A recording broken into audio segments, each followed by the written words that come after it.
Pharaon avait sa part. Il savait que c'est comme ce que vous dites le rêve là. Quand Pharaon avait ses rêves là-bas, les conseils économiques ont dit quelque chose. Les marabouts pygmées qui étaient là ont dit quelque chose. Quelqu'un dit un prisonnier, un esclave, était plus agrégé que les agrégés. Parce que son esprit, c'est l'esprit qui corrige les agrégés. Il a amené la réforme agraire, la réforme agricole, la réforme économique qui a sauvé le monde d'antan. Mais il n'a pas fait l'école d'économie. J'ai regardé la façon dont il a fait et les solutions dont il a apportées. Bon, ceux qui avaient fréquenté à l'école, la haute école d'Égypte, qui formait les gens sur la terre, les plus riches de la terre, ainsi de suite. Ils avaient trouvé ça, frère. Ce n'est pas une grande armée qui sauve le roi. Dieu confond les sages. Il prend les choses folles du monde pour confondre ceux qui sont sages. Vous avez lu ça dans les Écritures? Alors donc, les rois de la terre, vous remarquez, c'est déjà des choses qui concernent les présidents du monde. Ils sont obligés de dire cette façon, parce qu'il n'y a pas moyen pour le lui dire. Vous voyez, il y a un président qui doit être assassiné. Vous voyez ce que vient de dire là maintenant? Il y a un président qui doit être assassiné. Comme par exemple celui-ci, comme je viens de voir là maintenant. Celui-ci qui est un président doit être assassiné. Maintenant, comment on fait pour lui dire, vous devez être assassiné si on ne fait pas comme ça? Parce qu'il n'a pas de moyens pour lui aller. Vous allez vers lui pour dire, demande l'audience. On dit que il prépare le sommet de COP 28. Il prépare le tel chose. Alors qu'il y a la lettre contre lui. Vous allez entendre un président assassiné. Oh, maintenant, quand vous entendez tel président assassiné, il faut dire ça. Je suis en train de parler, je ne vois pas ici.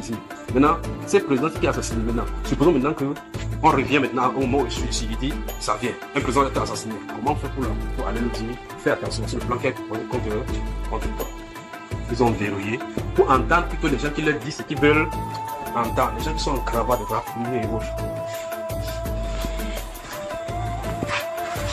Quand si le Seigneur le permet, il revient sur cet assassinat, l'assassinat d'un président. Et je dis, si c'est passé ce qu'on dit là-bas, donc, c'est de quoi je suis en train de parler, c'est que la façon dont il transmet ces messages, ce n'est pas normal. Normalement, le message devait faire, il va vers lui, demande l'audience. Mais tu demandes l'audience, il ne viendra pas. Quelqu'un dit maintenant réseaux sociaux. Les réseaux sociaux. Les réseaux sociaux nous permettent d'entrer dans le palais. Pas vrai, palais? Quand il est sur le plateau, ça arrive. Monsieur le président, entendez-vous ce qu'on dit ici? Il dit que l'heure est grave. Alléluia. Donc, le réseau social nous donne accès au palais partout. Si vous voyez le président de la République vient commenter un truc de réseaux sociaux, n'écoutez pas ce qu'il dit, c'est une vente d'édition. Donc lui-même, il a quand même écouté.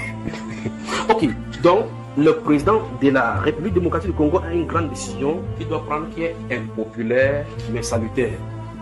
Vous y êtes?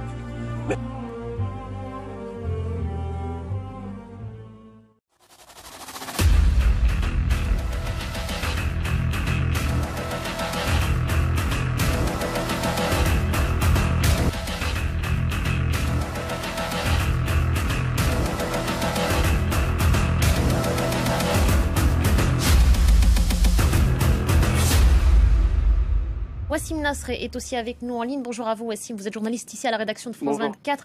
Vous êtes notamment spécialiste des mouvements djihadistes. Wassim, il me semble que vous en savez même un peu plus sur les circonstances de la mort du président Déby. Tout à fait, il y a deux versions qui ont été mises en avant. La première, les deux convergent vers la ville de Mao, où il a été. Une des versions dit qu'il a été à Mao et confiant du résultat face aux rebelles, il s'est déplacé vers le front et là, une autre colonne de rebelles a surgi, il y a eu des affrontements pendant 3 heures. Et la deuxième version, c'est celle dévoilée par notre confrère Philippe Chaplot d'Ouest France. Il dit qu'il s'est réuni avec des chefs rebelles à Mao pour parler et que la réunion a dégénéré et qu'il y a eu des tirs, ce qui expliquerait par contre là le fait que plusieurs généraux ont été tués ou blessés au même moment. Parce que c'est très dur d'imaginer plusieurs généraux être blessés et tués au même moment que Idriss Déby dans une situation de combat. Alors que si ça dégénère dans une pièce, ça pourrait être l'explication la plus plausible. Voilà pour ces deux versions que vous nous livrez, Wassim. En ce qui concerne les conséquences auxquelles on peut s'attendre dans la lutte contre la menace djihadiste, qu'en est-il ? Il faut imaginer que Idriss Déby a un contentieux avec les groupes djihadistes beaucoup antérieur à son engagement, en tout cas avec Barkhane aux côtés de la France. Je vous rappelle que dès les débuts des opérations de certains... Il est exactement 16h17 que l'avion de la force aérienne tchadienne, transportant la dépouille mortelle de l'illustre disparu, le maréchal Idriss Déby Itno, est atterri à l'aéroport international d'Amdjaras. Le maréchal Idriss Déby Itno est tombé sur le champ d'honneur comme il a promis de mourir pour son pays. Accueilli larmes aux yeux par la population de la province de l'Enedi-Est. Après l'aéroport, le cortège transportant le corps du président de la République du Tchad, Idriss Déby Itno, s'ébranle pour la dernière demeure à Amdjaras 1, cimetière familial où la mise en terre a été effectuée par les sages et les religieux.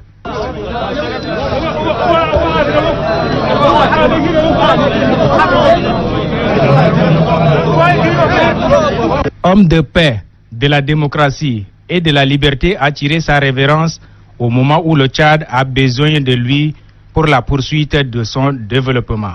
Pour partager cette circonstance douloureuse, les frères soudanais ne sont pas du reste. Ils sont venus justement dire adieu à cet homme qui a sacrifié sa vie pour l'intérêt de l'Afrique toute entière. Ainsi, une prière de bénédiction, de paix, a été prononcée par les différents religieux de la place.